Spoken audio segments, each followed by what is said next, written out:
क्या आपने कभी सोचा है कि रात में आसमान में चमकते तारे हमसे क्या कहना चाहते हैं? क्या उनके पीछे कोई कहानी छिपी है, कोई ऐसा रहस्य जो हमें अब तक पता नहीं? आज हम एक ऐसी अनोखी कहानी जानेंगे जहां एक महिला ने तारों और एलियंस के बड़े बड़े रहस्यों को सुलझाने की कोशिश की। यह कहानी आपको हैरान कर देगी और सोचने पर मजबूर कर देगी कि क्या हम इस ब्रह्मांड में अकेले हैं। यह कहानी है डोलोरेस नाम की एक जिज्ञासु महिला की। वो हिप्नोसिस की मदद से लोगों को उनकी पुरानी जिंदगियां याद दिलाती थीं, जैसे वे पहले कौन थे और कहां रहते थे। 1969 से उन्होंने ये काम शुरू किया और बहुत सी दिलचस्प बातें खोजी। लेकिन एक दिन सब बदल गया। उन्हें ऐसे संकेत मिलने लगे कि कुछ लोग एलियंस से मिल चुके हैं। अब उनकी खोज पुराने जन्मों से निकलकर एलियंस और यूएफओज तक पहुंच गई। डोलोरेस को बचपन से ही उड़न तश्तरियों की कहानियां पसंद थीं। उन्होंने एक मशहूर मामला पढ़ा था, बेट्टी और बार्नी हिल का, जिन्हें एलियंस ने उठा लिया था। डोलोरेस को लगता था कि ऐसी घटनाएं सच हो सकती हैं। शायद एलियंस चाहते हैं कि हम सोचें, क्या वाकई हम अकेले हैं या कोई और भी हमें देख रहा है। 1985 में डोलोरेस को उनकी दोस्त ने एक खास मीटिंग में बुलाया। यह मीटिंग म्यूफॉन नाम की संस्था की थी, जो यूएफओ और एलियंस की खोज करती है। डोलोरेस को लगा यह दिलचस्प होगा, लेकिन वह थोड़ी घबराई हुई थी। उन्हें डर था कि लोग उनके हिप्नोसिस वाले काम को गंभीरता से नहीं लेंगे। मीटिंग में डोलोरेस ने दो खास लोगों से मुलाकात की। पहले थे वॉल्ट एंड्रस, जो एलियंस की हर कहानी याद रखते थे। दूसरे थे लुसियस फॉरिश, एक शांत लेकिन जानकार व्यक्ति। जब डोलोरेस ने हिप्नोसिस के बारे में बताया तो सबने उसे सराहा। वॉल्ट ने कहा, यह तो एक जरूरी औजार है।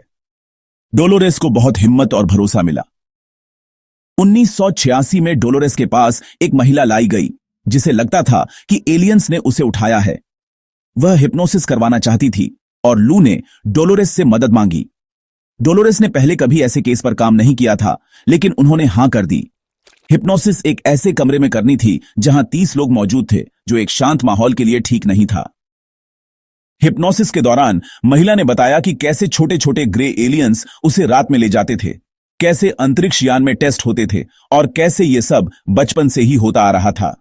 डोलोरेस ने समझा कि लोग डर के कारण पूरी बातें नहीं बता पाते।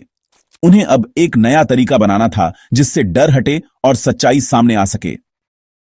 डोलोरेस ने जब और लोगों से हिप्नोसिस के जरिए बात की तो उन्होंने एक जैसी बातें सुनी। ज्यादातर लोग बताते थे कि छोटे ग्रे एलियंस आते हैं, उनकी बड़ी बड़ी आंखें होती हैं और वो उन्हें ले जाकर अजीब टेस्ट करते हैं। कमरे गोल होते हैं, मेज पर तेज रोशनी होती है और अजीब मशीनें और नक्शे भी दिखते हैं। कई बार ये अनुभव बचपन से शुरू हो जाते हैं और कभी कभी तो पूरे परिवार की 3 पीढ़ियों तक चलते हैं। डोलोरेस को लगा जैसे एलियंस इंसानों पर कोई लंबा अध्ययन कर रहे हैं, जैसे हम किसी प्रयोगशाला में करें। उसी समय वे गार्डन के रखवाले नाम की अपनी किताब पर भी काम कर रही थीं, जिसमें बताया गया था कि धरती पर जीवन एलियंस ने शुरू किया था। अब उन्हें समझ आया कि शायद ये टेस्ट हमारी सुरक्षा और विकास के लिए हो रहे हैं। जहां ज्यादातर लोग सिर्फ यूएफओ देखने या एलियन अपहरण की घटनाओं पर ध्यान देते हैं, डोलोरेस कुछ और जानना चाहती थीं। यह सब क्यों हो रहा है? उनका सवाल था, हम कौन हैं, कहां से आए हैं और कहां जा रहे हैं? कुछ लोग मानते थे कि एलियंस हमारे शरीर के डीएनए में बदलाव इसलिए कर रहे हैं क्योंकि उनकी अपनी प्रजाति खतरे में है।